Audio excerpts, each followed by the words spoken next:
ഒരു ചോദ്യം ചെയ്താലോ?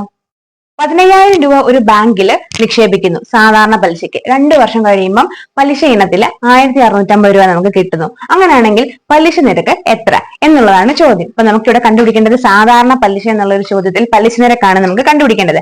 സാധാരണ പലിശ എന്ന് പറയുമ്പോഴത്തേനും നമ്മുടെ ഇക്വേഷൻ എന്താണ്? I = PNR by 100. ഇതാണ് നമ്മുടെ സാധാരണ പലിശയുടെ ഇക്വേഷൻ. ഇതങ്ങ് പഠിച്ചു വെക്കുക. ഇവിടെ I എന്ന് പറഞ്ഞാൽ സാധാരണ പലിശ മാത്രമാണ്. നമുക്ക് കിട്ടുന്ന പലിശ എത്രയാണെന്നുള്ളത്. P എന്ന് പറഞ്ഞാൽ നമ്മുടെ മുതല്, N എന്ന് പറഞ്ഞാൽ കാലയളവ്, എത്ര വർഷമാണ് ഇട്ടെന്നുള്ളത്, R എന്ന് പറയുന്നത് പലിശ നിരക്ക്. 100 നമുക്കിവിടെ കോൺസ്റ്റന്റ് ആണ്.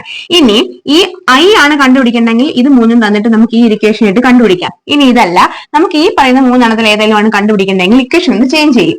I ഇൻറ്റു ഇതിനെ ക്രോസ് മൾട്ടിപ്ലിക്കേഷൻ ചെയ്താൽ I ഇൻറ്റു 100 എന്നാണല്ലോ വരുന്നത്, സമം PNR എന്ന് വരത്തില്ലേ? ഇനി ഇതിൽ നിന്നാണ് നമ്മൾ കണ്ടുപിടിക്കേണ്ടത്.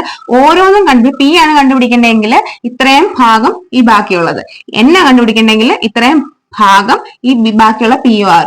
ഇനി R ആണ് കണ്ടുപിടിക്കേണ്ടതെങ്കിലോ നമുക്ക് കണ്ടുപിടിക്കേണ്ടത് R അല്ലേ? അതായത് നമുക്ക് മുതലും അല്ല കാലയളവും അല്ല പലിശയും അല്ല കണ്ടുപിടിക്കേണ്ടത്, റേറ്റ് ഓഫ് ഇൻട്രസ്റ്റ് അല്ലെങ്കിൽ പലിശ നിരക്കാണ്.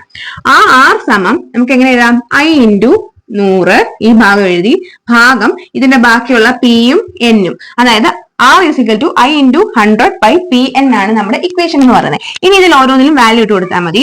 I എന്ന് പറഞ്ഞാൽ നമുക്കറിയാം നമുക്ക് കിട്ടുന്ന പലിശ 2 വർഷം കഴിഞ്ഞ് കിട്ടുന്ന പലിശ മാത്രം 1,650 ആണ്. അപ്പം 1,650 ഗുണം 100 ഭാഗം P എന്ന് പറഞ്ഞാൽ 15,000 രൂപയാണ് നമ്മുടെ P.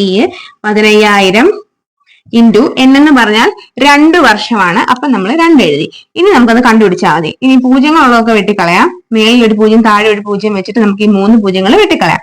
ബാക്കി 165, ഇവിടെ ഒരു 15, ഇവിടെ ഒരു 2 ഉള്ളൂ. ഇത് രണ്ടും 5ൽ അവസാനിക്കുന്ന സംഖ്യകളാണ്. നമുക്ക് 5 കൊണ്ട് എന്തായാലും വെട്ടാമല്ലോ. 3 ഗുണം 5 ആണ് 15. ഇനി ഇവിടെ വരുമ്പോൾ 33 ഗുണം 5 ആണ് 165. അപ്പൊ 3 33 കിട്ടിയില്ലേ? ഇനി ഈ 3 33 3 കൊണ്ട് നമുക്ക് വെട്ടാം. എങ്ങനെയാണ് വെട്ടുന്നത്? ഇതിനകത്ത് കോമൺ ആയിട്ടുള്ള സംഖ്യ കൊണ്ട് ഡിവിഷൻ ചെയ്യുവാണ് ചെയ്യുന്നത്. അപ്പൊ 3 എന്ന് പറയുമ്പോൾ ഒരു 3 ആണ് 3, 11 3 ആണ് 33. അപ്പൊ നമുക്ക് എന്ത് കിട്ടി? മേളിൽ 11, താഴെ 2. ഈ 11/2 എന്ന് പറഞ്ഞാൽ എത്ര? 11ന്റെ പകുതി, അതായത് എത്രയാണ്? 5.5 ആണ്. 5.5. അപ്പൊ 5.5% നമ്മുടെ റേറ്റ് ഓഫ് ഇൻട്രസ്റ്റ് അല്ലെങ്കിൽ പലിശ നിരക്ക് എന്ന് പറയുന്നത്. ഈ 5.5 എന്ന് പറയുന്നത് ഇവിടെ കിടപ്പുണ്ടല്ലോ, അതേണ്ട ഓപ്ഷൻ D ആണ്. അപ്പൊ നമ്മുടെ ഓപ്ഷൻ D ആണ് ഇവിടുത്തെ ഉത്തരം.